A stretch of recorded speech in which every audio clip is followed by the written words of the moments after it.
Scythe Commanders. Zaroff here, back with another Tyranid 40k video. Today I am going to be talking about the new changes for all the Tyranid units that were in the Forge world.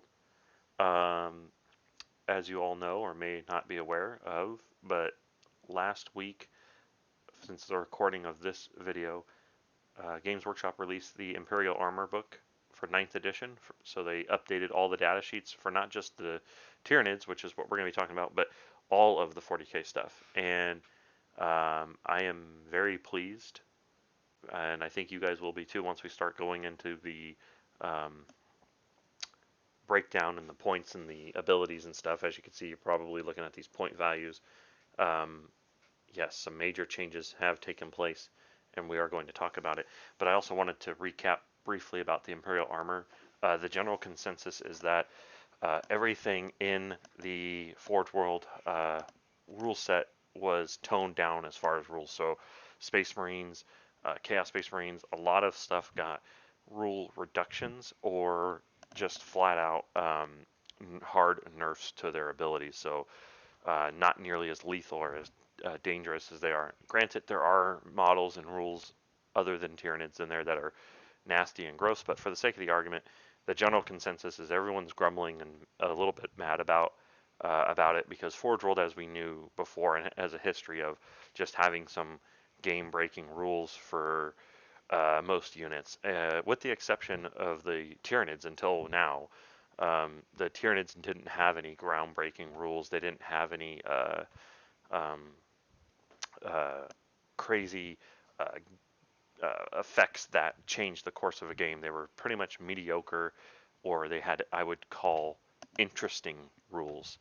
But now they still don't have groundbreaking rules. They're more in line with what the game is, and they're actually really, really good.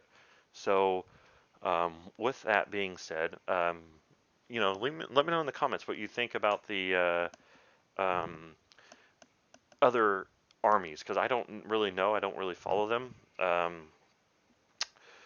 I just really care about Tyranids. But without further ado, we're going to move on to our first unit, and that is the Melanthrope. And you got to love Battle Scribe. These guys are on their game. They've already updated all the rules and everything. There may be a glitch in here. I haven't seen one yet, but I could be wrong, and we do have the data sheets up here too, so we can flip right on over to Mr. Melanthrope. So this is the data sheet for the Melanthrope. The big change that we're going to see is right out the gate is his Shrouding Spore ability is now a 6-inch aura. And I believe it has the same terminology now as that of a Venomthrope, because before it used to say this didn't stack with Venomthropes. But honestly, they don't even need to put that verbiage in there anymore, because you can only ever get -1 to hit. So it went from a 3-inch to now a 6-inch, and it doesn't affect Titanic models. So really awesome, really amazing. Thank you, GW. That's what needed to be. That's what needed to happen.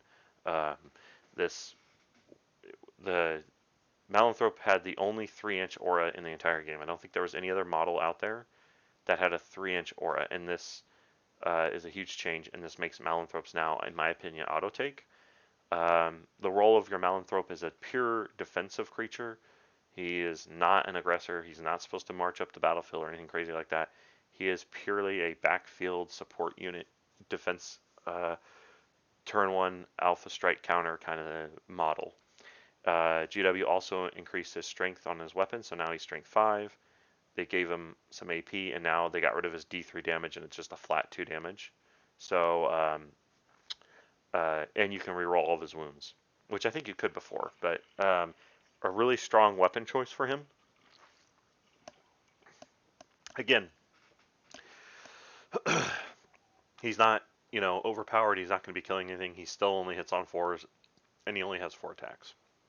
So he's purely a defensive creature. He's going to be able to get in the, sit in the back.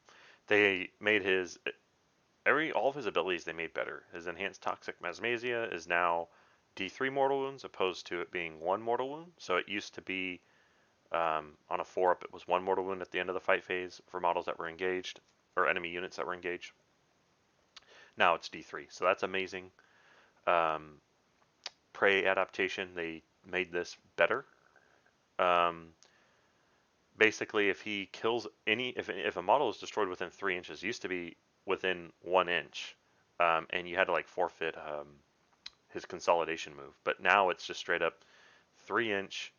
Um, so anything that's relatively close that dies, he gets an aura to reroll wound rolls of 1 to any friendly high fleet within 6 inches. So he gains a reroll wound aura of 1. Very situational. This isn't going to be a game-breaking ability. This is just one of those things I classify as interesting because this can help. Uh, if you get charged by um, some light infantry and he's able to get in there and kill some things, uh, he is able to then buff your army for the rest of the game. So it's kind of cool. Rarely will this ever come into effect. So that's just the Melanthrope. Um, we're going to move on to the next model that was updated. I'm just going from top to bottom, no particular thing here. And this is the Dimekaron, or however you want to pronounce it. I call it Dimekaron. I've heard people call it Dimecharon. I don't know how you say that, but they do. So they changed his Death Throes ability on all the Forge World models. It's now on a 6-up. They used to be like 5s and stuff like that, but not anymore. It's just straight up a 6. You'll see that it's like a recurring theme with the Forge World guys, and it's all 3-inch range, I believe, except for the Harridan and the Hierophant. But we'll get to them in a minute. The Dimekaron got a complete overhaul. Everything about him changed. His strength is now 7 instead of 6. His toughness is now 7 instead of 6. I still think this model needs to be toughness 8, but you know what? This is a huge step up to from toughness 6. He went from 12 wounds to 18. Huge, just straight up huge. He got a built-in 5 invulnerable save, uh, and also when he kills a infantry model with his ability, his chest weapon essentially. Actually, it just says any enemy model excluding aircraft. So it used to be restricted to just infantry. Now it's any model. So sorry about that. He um, if he kills a model with that, he gets a 5-up feel no pain for the rest of the game. So again, that's an interesting rule because the way it works is they made you have to fight with his main weapon, which is his large, massive scything sickle talons. I call them sickle claws because that's what they were called originally when the model first came out.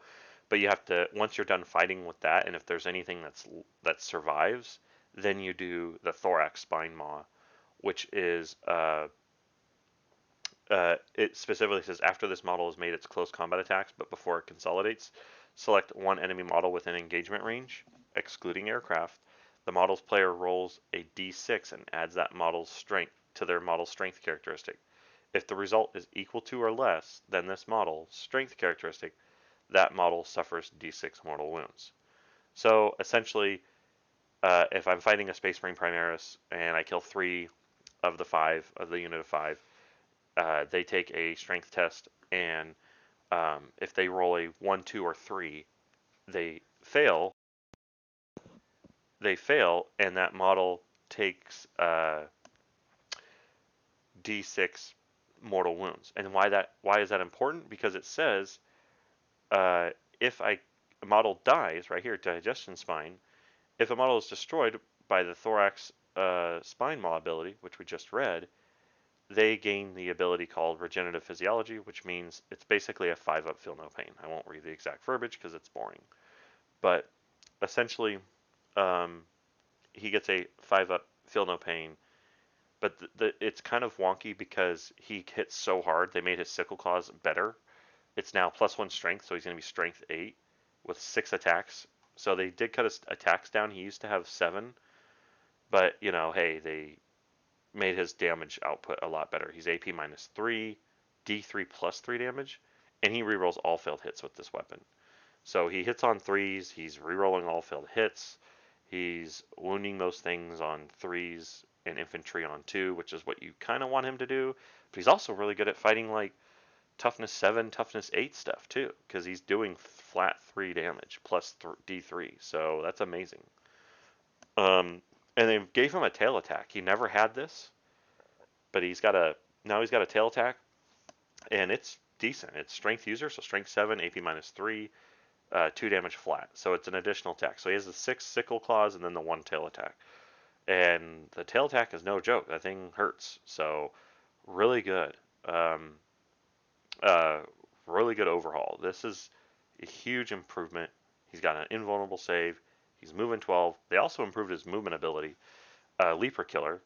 So he always has a 5-up invul, and then he can move through. He can make a normal move, advances, and fallbacks, and in charges. Anytime he moves, essentially, he can move through units. He just cannot end within engagement range or obviously on top of, and he can move through terrain as if it's not even there. So really strong model, um, really good. We're going to move on to um, our newest heavy support choice, guys. That's right, Barbed Hyderlude, and yes, that is not a glitch. 275 points. These things were like 465 points, so this is almost a flat 200 point decrease.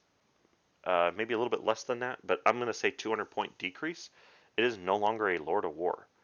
It is now a heavy support choice. So unfortunately, the Tyranid heavy support slots are now even more crowded than ever, but it is what it is. The Barbed Hyderlude, they kept his stat line relatively the same. No, they nerfed the Barbed Hyderlude's movement down to 8 inches, so it moves 8. Its weapon skill is still a 3-up. Ballista skill is a 3-up, so those are still the same. Strength 8 base, so they nerfed his strength. It was strength 10. It's now strength 8. He's toughness 8, but he's no longer 22 wounds. He's down to 18 wounds. But look at this. He has a 2-up armor save now. So that's pretty incredible. This thing is a moving gun platform, and because he's a monster, he moves down the battlefield. He can get and harass anything. He moves, fires his guns. He's got 2 of the cannons, which they made better. So he's got 12 shots effectively at strength 8, AP minus 2, 2 damage flat. It used to be D3 damage. They got rid of the D3. It's now 2 damage flat, so it's a little bit better. Again, he's got these new Hydral Dual Scything Talons, plus 2 strength. So in close combat, he is strength 10, AP minus 3, D3 plus 3 damage, and he rerolls hit rolls of 1, and he has 4 attacks. So this is in my opinion, I see him moving into the middle of the battlefield, the no man's land, and just dominating the middle of the field. At toughness 8 with a 2-up armor save, hard to kill. Not to mention, they no longer have the Titanic keyword. As you see up here, they are a monster and only a monster, and they're heavy support. So this is huge. I can't even stress enough. Huge, huge, huge, huge change. These guys, you could auto take them in your list. I'm not running them just yet. My list is slightly different, but these things are flat out gonna be game-changingly huge. They can go sit in the middle of the battlefield. They can be a bully. They can charge. They don't have a lot of attacks, but if they hit stuff, they can hit stuff decently well at Ballista skill 3, or I'm sorry, weapon skill 3, and they're strength 10. So they're going to be wounding a lot of things on 3s, some things on 2s even. And these things are going to just straight up kill anything they touch or shoot at. These are amazing midfield harass, dominating the center of the battlefield units. Scythe Hyderlude, kind of a similar story. You take a look at him. They changed his movement. They didn't change his movement. His movement is still 12. However, he only has the 3-up armor save, and this is the one I've been using, and he's significantly better and cheaper. He used to be 410 points. He's now down to 235, I think. Is it 235 or 230? 235. Yeah, 235 points. That's right there at the top. I didn't even see that. He's down to 235 points. His flamer got better. His flamer used to only be at 8-inch range, strength 6, AP minus 2, D3 damage per. Now, you're looking at it right now, you're like, yeah, it's only 1 damage now. Right, but the reason why it's better is because of the fact that it has the ability to have 3d6 auto hits and also uh, essentially have an 18-inch range. So its range went up by a lot, by 10 inches, right? And now you're getting 3d6 auto hits. Granted, you could roll trip ones and you only get 3 hits. Whoop-de-doo. But statistically, on average, you're gonna get anywhere from uh, 10 to 12 hits with this weapon. And being that it's AP minus 2 and 1 damage, you could throw on Parasitic Slime for 2 CP, and now you have a 2 damage Flamer with 3d6 auto hits. This is a great guy for fighting infantry, so Primaris, right? I'm looking at Primaris Marines. He is going to just melt them with this, with his abilities. Also, he's got the same claws as the Barbhydra, but the only difference is he has 2 more attacks. So now he has 6 attacks. He rerolls hit rolls of 1. Just really powerful. Again, a midfield bully. He moves 12 inches. He gets into the midfield. He can turn 1 charge if you get lucky. I give him the dynamic camouflage. Not dynamic camouflage. The dermic symbiosis. What's that called? Adaptation that you can give him. I give him that, and it gives him a 5-up invuln. So this thing has a 5-up invuln and degrades half as fast. 18 wounds. Again, he's down to 18 wounds. He's not 22. He can't hide behind terrain and stuff, which is fine.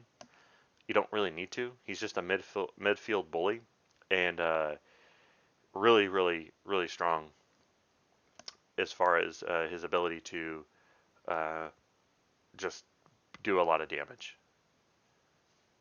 Again, I think these guys, I think you're going to see, honestly, 2 of these over 2 barbed hydroludes, although you could go either way.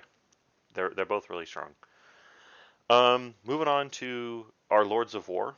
So they cleaned up the Lord of War slot. We lost 2 Lords of War. They dropped into heavy support.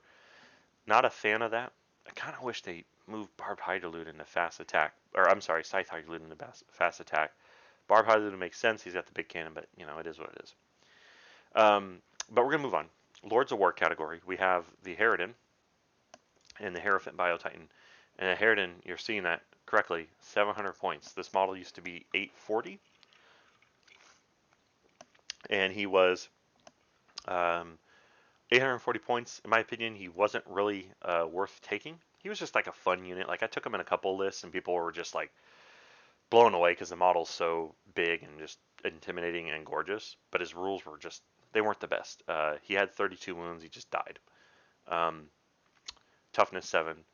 Now we're looking at it. He has a weapon skill of 3, ballista skill 3. That all stayed the same. He has strength 8, so they lowered his. They raised his strength. I believe he was strength 7. Yeah, I think he was either strength 7 or strength 10. I can't remember, but he's now strength 8. But his toughness got an increase. He was toughness 7. And it was not worth taking him because he would just die from small arms fire. Now, I feel with the toughness 8, he's going to be a little bit harder to kill, a lot harder to kill. They also gave him a wound buff. He had 32 wounds. He's now 34 wounds. And I think they kept his attacks the same, if I'm not mistaken. But they gave him this beautiful rule right here, Airborne. So he can now be like a Storm Raven gunship, like a flying, zooming thing. He gets -1 to hit if he's in that mode.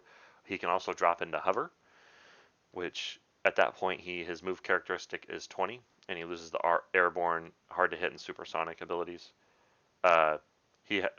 Which honestly for me, I'm not gonna ever keep him. If I do take him, I'll always keep him in hover.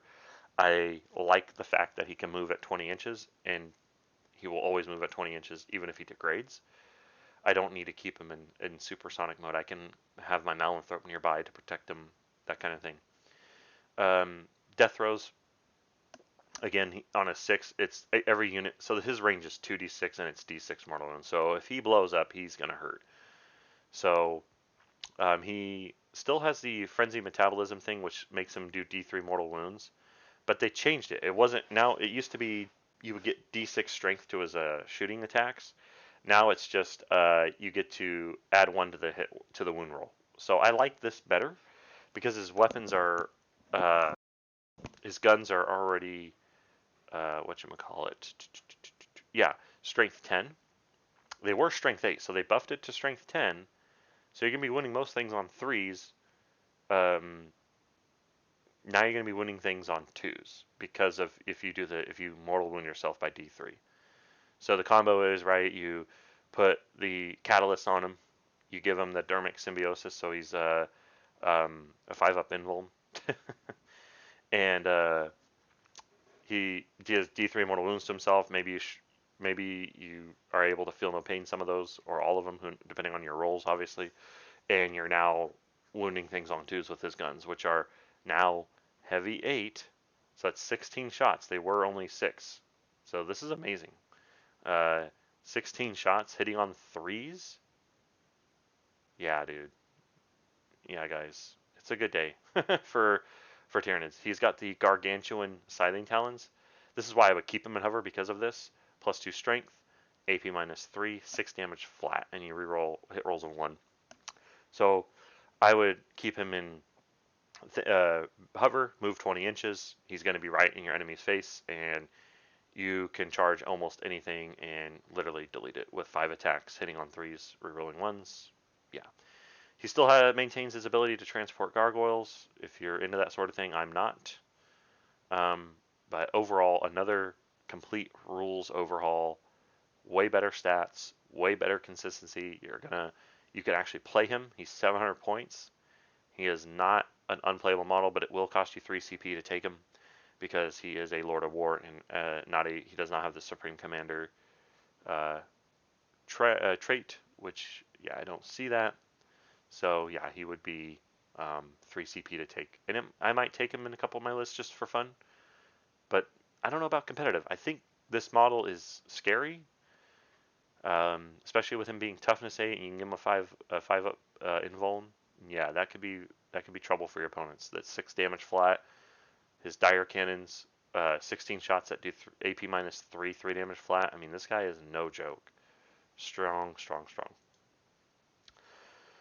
Our last model for the Forge World, and I know people are going to be like, oh, Stone Crushers and stuff.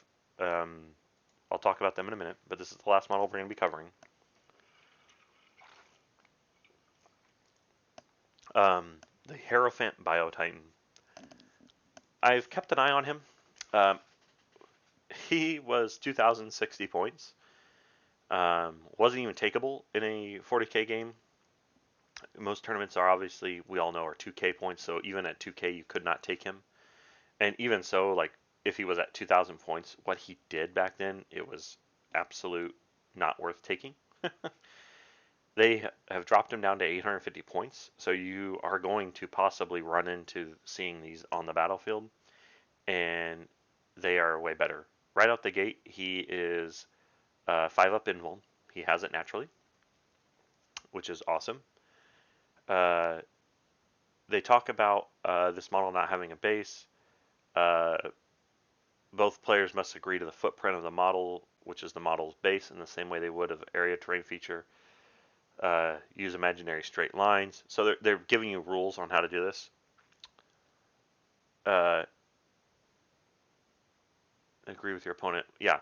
So most people I've seen Hierophants, they do put them on a pretty, like, I want to say like either it's a 10 by 10 inch base or a 1 foot by 1 foot base. I've seen it, and it looks really cool. I've seen them do it. So I don't know if this will come into play or not, but I think that's awesome how they put that in there, some guidelines. so that way when you see him in a competitive setting, you're not going to have people trying to cheese him out, because people will. That's what people do. He now does the frenzied metabolism, so he can add 1 to his ranged attack wound rolls. So that's amazing. He does D3 mortal wounds to himself. At the end of the fight phase, he has this poison cloud, which is new. It used to be toxic masmasia, but this is, and you had to pay for it or something. It was really wonky rules, but I like this. This says model. So each model that's within engagement range of this model on a 5-up, they take a mortal wound. He has the Titanic Hierophant rule, which essentially lets him charge even though he fell back. And each time it makes a normal move or advances or falls back, it can move across other models. Similar to the Dimekaron, but a little bit worse because the Dimekaron can literally move through monsters and vehicles, whereas he cannot. Obviously cannot end his move on top of him or engagement range. We're looking at his abilities. I want to say they lowered his toughness. I think he was toughness 9. He's now toughness 8. Sure, whatever. Strength, I think it was 10. They lowered it to strength 8. Sure, I don't know why they're doing that on these big monsters, but it is what it is. I don't remember his attacks, but they've given him only 6 attacks. He has 2 guns and 2 melee weapons. And this is where I wonder if he can. I don't think he can fight with both. I think he can only fight with either or. So this makes him really good in both for infantry and for big nasty stuff.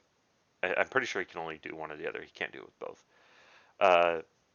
Bioplasma torrent. So it's his flamer essentially. It's 2d6. Only a 12-inch range. Strength 7, AP -3, 1 damage. You know. It is what it is. It's whatever. He's got the same cannons as the Harridan, so you're going to see this 16 shots at strength 10, AP 3, 3 flat damage. And if he mortal wounds himself, he's adding 1 to the wound rolls on that. Close combat, he's going to do reroll hit rolls of 1.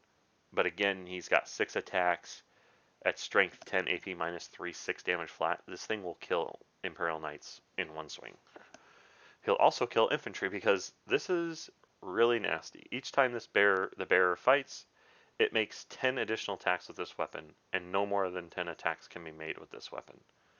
So, does that mean he gets 60 attacks, or is it just 10? Because if it's 10 attacks, 10 additional attacks, decisions. I'm thinking it's 10 because it says no more than 10. So I'm thinking you get 4 more attacks, but it's strength 5, AP 1, 1 damage. I don't know. You guys in the chat, let me know what you think. Do you get 10 or do you get 60 attacks or just 10?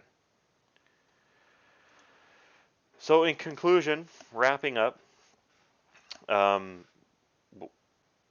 Stonecrusher Carnifex, unfortunately, its rules didn't change from what I've seen. In fact, it got a point increase, and they can no longer be taken in a squad of 3. So that's really sad. That really makes it to where we're just not going to see Stonecrusher Carnifexes anytime soon. Probably for a while because of the fact that you can only take 1. And then even then, I foresee that possibly coming to the Tyranid Codex. You're going to see Carnifexes only being taken in 1 squad of 1, no longer a squad of 3, which would make it to where you'll never see a Carnifex on the table again.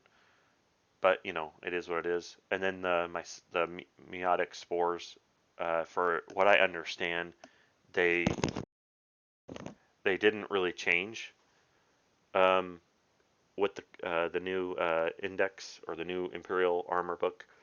I never took them before. I never will take them. And if you guys take them, more power to you. If something changed about them, please let me know in the comments below. But you guys, there's a lot of excitement here for the Tyranid Forge World stuff.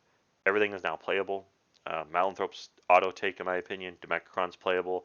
Barbed and Scythe Hydroludes are auto take, depending on which ones you want to build around. And if you really don't want to take any of those, you can then use those points and take a Harridan or even a Hierophant. I know personally I don't own a Hierophant because I knew it was just super expensive and not you would never take it, and I don't really do Apocalypse games, but I think I'm going to be picking up a Hierophant Biotitan and just taking them in some more of my other list builds that I'm designing. I have played 2 games now with the new rules. I'm using a Dimekaron and Scythe Hydrolude, and they are doing work. And the Melanthrope too. They are all doing work. Uh, yes. So overall, guys, huge power creep up for the Tyranids, and everything else got toned down in the Forge World book.